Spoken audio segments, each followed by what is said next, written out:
E a gente vai detalhar exatamente o momento em que Donald Trump minimizou a necessidade de um cessar-fogo, dizendo que ele seria capaz de conseguir um acordo de paz nesse conflito aqui, porque ele tem outras experiências semelhantes, quando ele diz que já parou 6 guerras. Vamos ver esse trecho. You know, I've done 6 wars. I've ended 6 wars, and I thought this maybe would be the easiest one, and it's not the easiest one. It's a tough one. A lot of reasons for it, and they'll be talking about it for a long time. But they'll be talking about the others. Look, India, Pakistan. We're talking about big places. When you look at, you just take a look at some of these wars. You go to Africa and take a look at that. Rwanda and the Congo. Republic of the Congo. That's been going on for 31 years. And so we've done a total of 6, and we really have 6, not including the fact that we obliterated, and it turned out to be a total obliteration, the nuclear, as you said, the future nuclear capability of Iran. And this one, I think we're going to get solved also. I feel confident we're going to get it solved. Lorival Santana continua com a gente aqui para explicar se faz sentido essa relação que Trump faz entre estas conversas que acontecem neste momento entre Rússia e Ucrânia e esses 6 conflitos. E, inclusive, nós temos a listagem desses 6 conflitos para você detalhar exatamente a participação de Donald Trump em cada um, na solução de cada um deles, segundo o presidente americano, Lorival.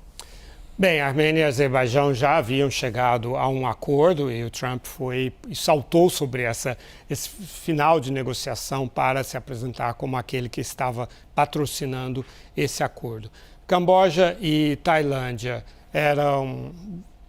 não era uma guerra com um grande potencial, ele fez sim uma mediação. Israel e Irã, ele participou da guerra ao lado de Israel, né? Mas aí ele pediu, enfim, ele considera que ele encerrou essa guerra ao ir lá e destruir instalações nucleares iranianas, mas isso não foi exatamente o que aconteceu. Ruanda e República Democrática do Congo, realmente houve uma mediação americana.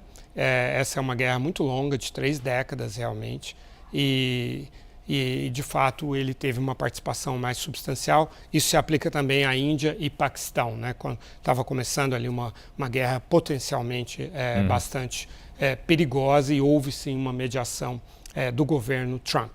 Já a Sérvia e Kosovo, na verdade, isso não é uma guerra, é uma tensão política que existe porque a Sérvia não reconhece a independência do Kosovo, assim como muitos países europeus, e ali existe uma minoria sérvia numa república no interior de Kosovo, que declarou sua independência em 2008, o Kosovo declarou, é de uma maioria albanesa, né, etnicamente muçulmana, e os sérvios não aceitam essa independência por causa da minoria sérvia que vive lá, mas não é um conflito que foi resolvido e também não é um conflito armado atualmente. Interessante que o próprio Trump reconhece. Eu achava que ia ser mais fácil parar com a guerra Ucrânia e Rússia, mas está sendo um pouco mais difícil, né? Ele queria parar em 24 horas, né?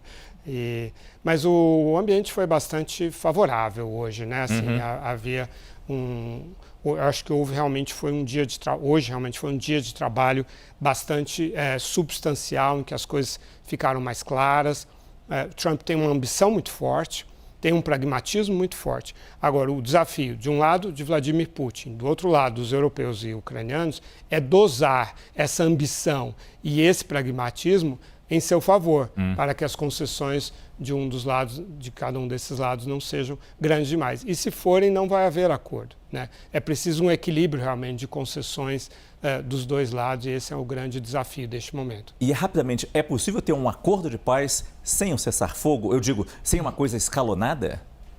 É possível, os europeus não estão nas condições de exigir essa pré-condição. Agora, essa é uma condição desfavorável para a Ucrânia, porque é território ucraniano que está sendo disputado militarmente e a Rússia, neste momento, está com uma certa posição de força. Então, cada dia que passa, e a Rússia agora está concentrando toda a sua força ofensiva para conquistar o máximo possível de território. Então, não é usual, geralmente, acordos de paz não são alcançados sem um cessar-fogo. Historicamente, primeiro você faz um cessar-fogo, depois chega a um acordo de paz. Então é bastante difícil, é ruim para a Ucrânia.